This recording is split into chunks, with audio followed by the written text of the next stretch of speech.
I think the Federal Reserve really has been the principal architect in the house of cards economy that we're living in. And that is, I think, very close to collapsing. And the problem is not that they're not cutting rates. The problem is that they've cut rates too often in the past, and they've left them too low for too long, and they've printed too much money. Donald Trump does a good job of pointing out some of the consequences of bad monetary and fiscal policy, like our huge trade deficits. But his prescription is completely wrong, right? He says, well, what we need is tariffs and rate cuts. We actually need the opposite of that. We don't need any tariffs. We need free trade, but we need rate hikes. The reason that our trade deficits are so big is because our interest rates have been so low and they've encouraged excess consumption. And we haven't been able to produce enough to satisfy that demand. And so we've relied on the rest of the world that is far more productive to produce the stuff that we don't, so that we have something to buy with all the money and credit that the Fed creates. And so we have this huge imbalanced economy.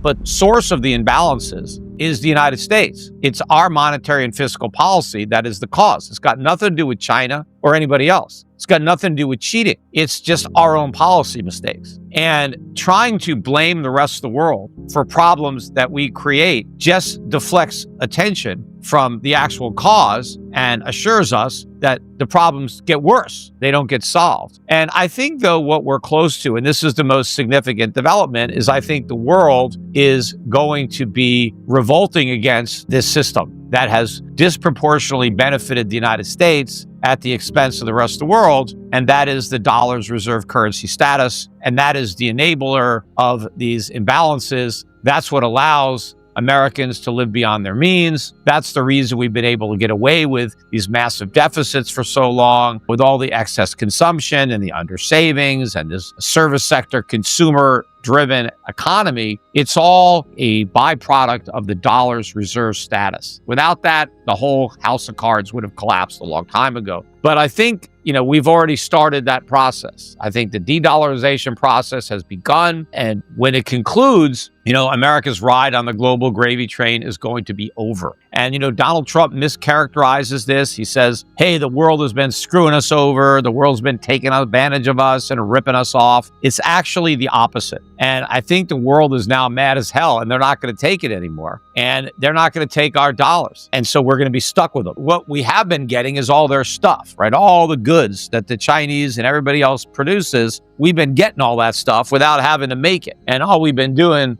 is giving them our paper, which we print for nothing. But I think this is going to end, and it's going to be a big collapse in the American standard of living, because we're not going to have a lot of stuff to buy. We're just going to have a lot of money to spend. And so prices are going to go through the roof. Interest rates are going to go through the roof, because nobody's going to have access anymore to the foreign savings. That's why our rates are low. It's because we're able to tap into the Chinese savings. But when the world no longer wants to make its goods or its savings available to Americans, then we're on our own. We can only consume what we produce, and we can only borrow what we save, which is not enough. So we have a huge increase in consumer prices, a huge increase in interest rates, and an economy that is built on a foundation of low prices and low interest rates implodes. And you have massive bankruptcies, foreclosures, lots of unemployment. I mean, it's going to be far worse than the 2008 financial crisis. And there's going to be no bailouts. And the 2008 crisis would have been much worse had there not been any government bailouts, which would have been better, because maybe we wouldn't be in this mess today had we swallowed the medicine back then. But this time it's going to be a much worse crisis, and bailouts are impossible, because the way the government bailed everybody out in 2008 was by printing money and by issuing more treasuries. But this time it's going to be the dollar and the treasury market that is at the epicenter of the crisis. So more dollars and more treasuries will just make the crisis worse. So if the government tries to bail anybody out, the crisis that they're trying to, cushion is going to get worse. So their stimulus is going to be a toxic, going to be a sedative. There's a lot of inconsistencies in the Trump administration. Like, he says he wants a strong dollar, but then he claims that the reason we have trade deficits is because foreign countries are cheating by lowering the exchange rate of their currency. If the Fed cuts rates, the dollar is going to weaken. So he's advocating policies that will weaken the dollar, At the same time, he's claiming he's in favor of a strong dollar. I mean, so, you can't have it both ways. We have to sell bonds. We have to borrow trillions of dollars from the rest of the world. They're not going to lend us the money if we tell them we have a weak dollar policy. But if he's able to get rid of Powell, which he will eventually, he'll be able to put a guy in there who will do what he wants rather than what's right for the economy, which is to just lower interest rates, which is exactly what he accused Janet Yellen of doing when he ran the first time against Hillary Clinton. He says Janet Yellen was playing politics. She was keeping rates too low to make Biden look good. Well, now that's exactly what he wants Powell to do. Again, it's complete hypocrisy. But one of the things is the key issue of his campaign in 2024 was inflation. I'm going to bring down inflation. Well, what he wants Powell to do is bring up inflation. So again, how do you want two, mutually exclusive things? You claim you want lower inflation, but then you're mad at Powell for not creating more inflation.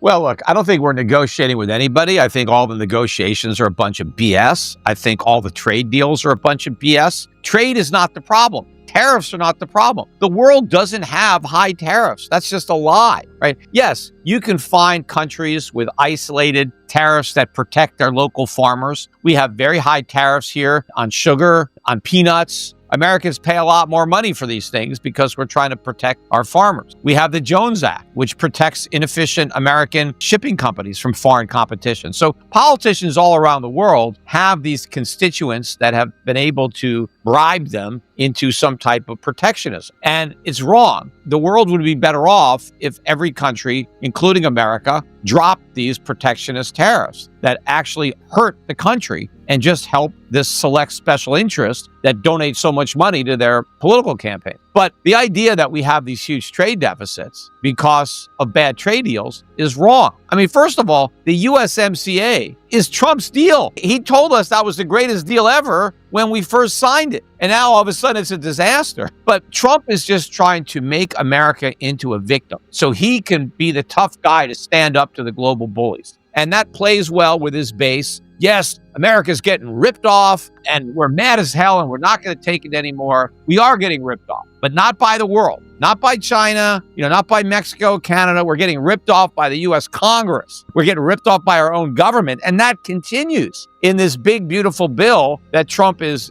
dying to sign that takes the Biden deficits and makes them even bigger, right? So we're making all the problems that we were criticizing worse. But to get back to this phony trade war, the whole premise is wrong. When Trump put these tariffs on, the tariffs are not on China or Mexico or Canada. The tariffs are taxes on Americans. There are two types of taxes.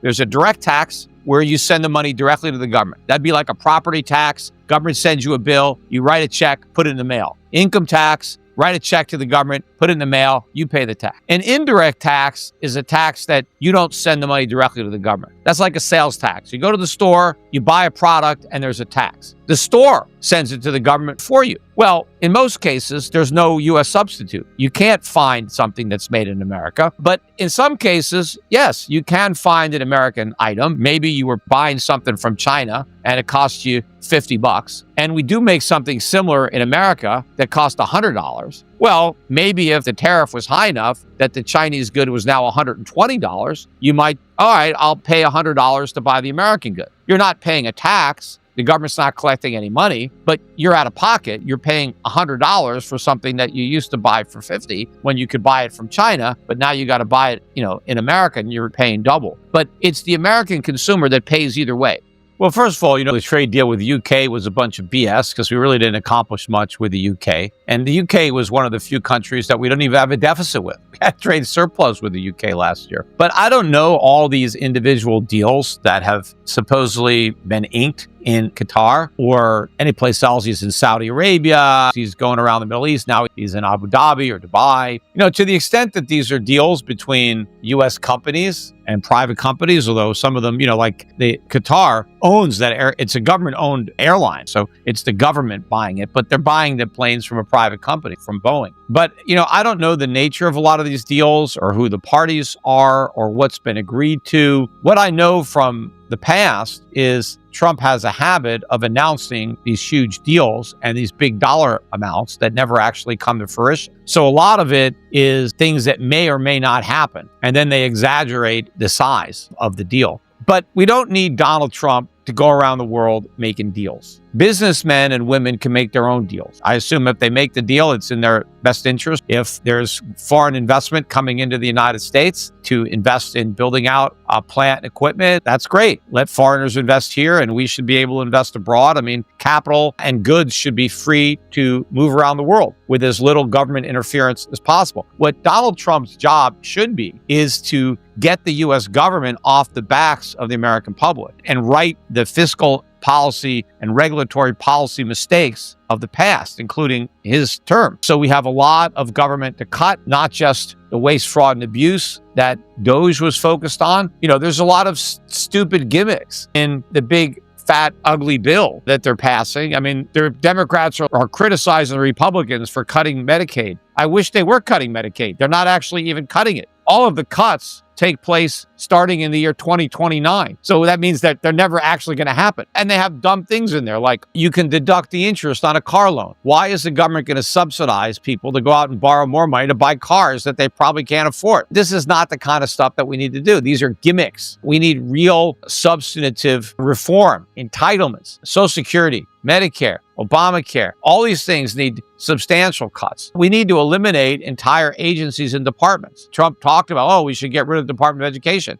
Well, all right, let's try to get rid of it. No one's trying to get rid of anything. And one way to get rid of them is not to sign the increase of the debt ceiling. That's what we need Donald Trump to do. Instead of, demanding that Congress increase the debt ceiling by $5 trillion, Trump should be saying, I will veto any increase of that debt ceiling. And that means instead of raising the debt ceiling, we're going to cut government spending because we can't afford to spend the money if I don't allow the debt ceiling to go up. So there are some real substantive things that Trump could be doing to make a difference, but he's not doing that. He's just flying all around the world, while the problems back home, just keep getting worse.